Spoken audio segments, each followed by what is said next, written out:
Começando agora mais um Se Liga Política, o seu resumo de notícias para começar o dia por dentro de tudo. Hoje é sexta-feira, 27 de junho de 2025.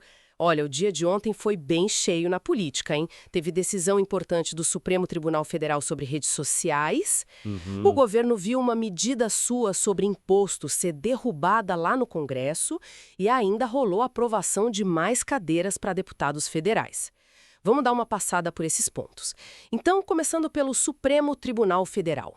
Ontem, eles fecharam um julgamento bem esperado, né, sobre a responsabilidade das plataformas digitais, tipo redes sociais, pelo que os usuários publicam. Exato. O placar final foi 8-3. Isso muda as coisas, né? Muda bastante, na verdade, sabe? O ponto central é que as plataformas agora podem sim ser responsabilizadas por conteúdos, digamos, criminosos, que não foram retirados mesmo sem uma ordem judicial específica em certas situações. Ah, entendi.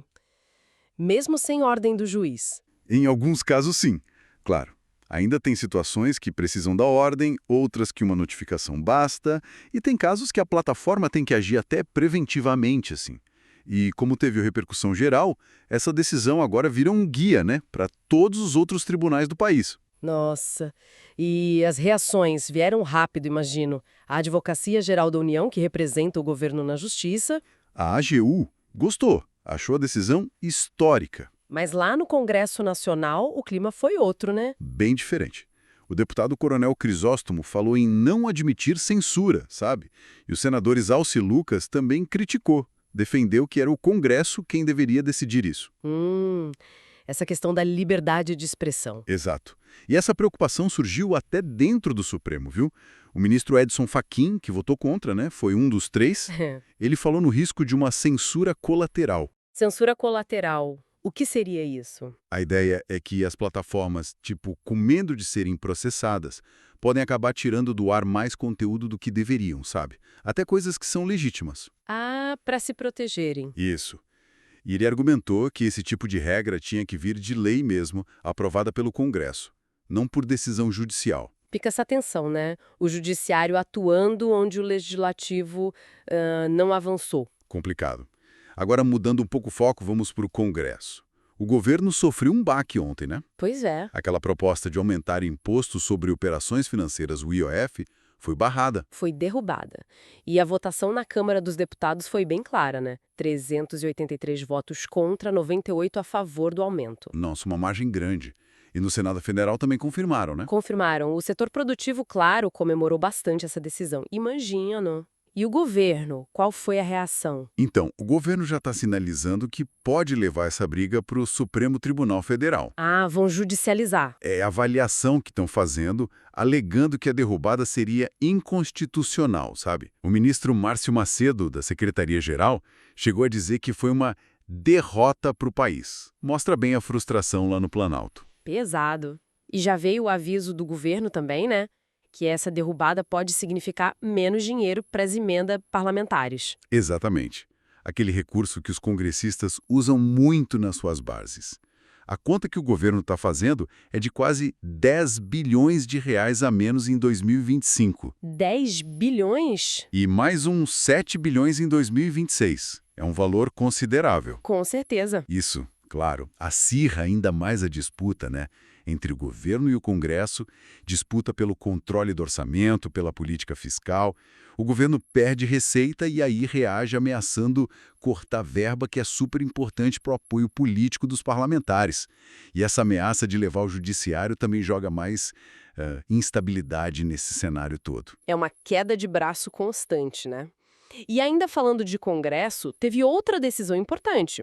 Aprovaram um aumento no número de deputados federais. Isso mais cadeiras na Câmara. Vai passar dos atuais 513 para 531 deputados. São 18 vagas a mais. Mas isso só vale depois das eleições de 2026, certo? Certo, só para a próxima legislatura. Foi aprovado no Senado por 41-33 e na Câmara também passou com folga, 361-36. E por que esse aumento agora? Então, essa mudança vem por causa de uma decisão anterior do Supremo Tribunal Federal mesmo. O Supremo mandou ajustar a representação dos estados com base nos dados do censo de 2022. Ah, Ah, por causa do censo. Uhum. Aí o relator lá no Senado, Marcelo Castro, ele até tentou colocar uma regra para evitar que a despesa total aumentasse muito, só permitindo a correção pela inflação, mas sabe como é, né? A polêmica sobre os custos continua. E continua mesmo. Eu vi umas estimativas de custo extra que chegam a 140 milhões de reais por ano. Isso se a gente pensar no efeito cascata para as assembleias legislativas nos estados, né? Exato. E só na Câmara Federal o gasto a mais seria de quase 65 milhões por ano. Não é pouco dinheiro. Definitivamente não.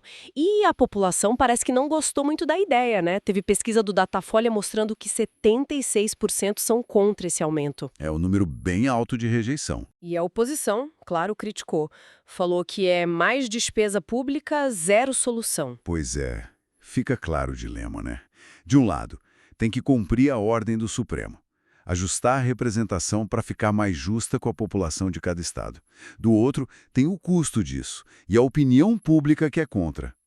A solução que encontraram, de aumentar o número total para nenhum estado perder vagas, parece que pesou mais, né? Mais do que a preocupação com os gastos ou com o que a população pensa, nesse momento. Interesses políticos, talvez. Faz sentido. Bom, dando aquela passada rápida por outros assuntos que rolaram, Jair Bolsonaro, mesmo sem poder se candidatar até 2030, continua bem ativo politicamente. Sim, bastante ativo. Voltou a falar em julgamento político.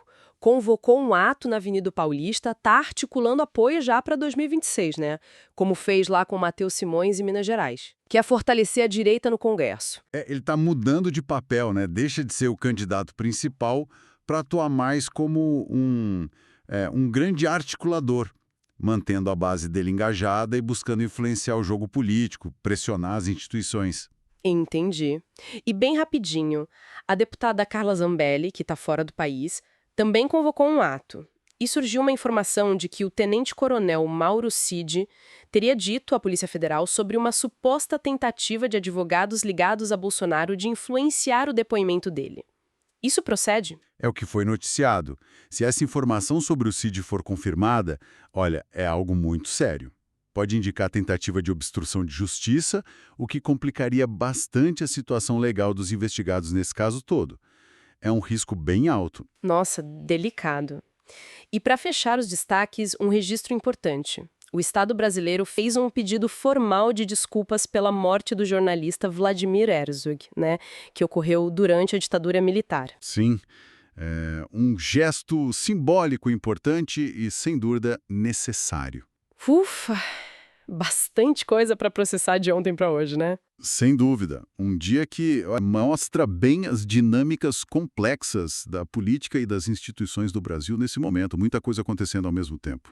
É isso por hoje no nosso Se Liga Política. Obrigada pela companhia. A gente volta amanhã com mais um resumo para deixar todo mundo por dentro. Até lá!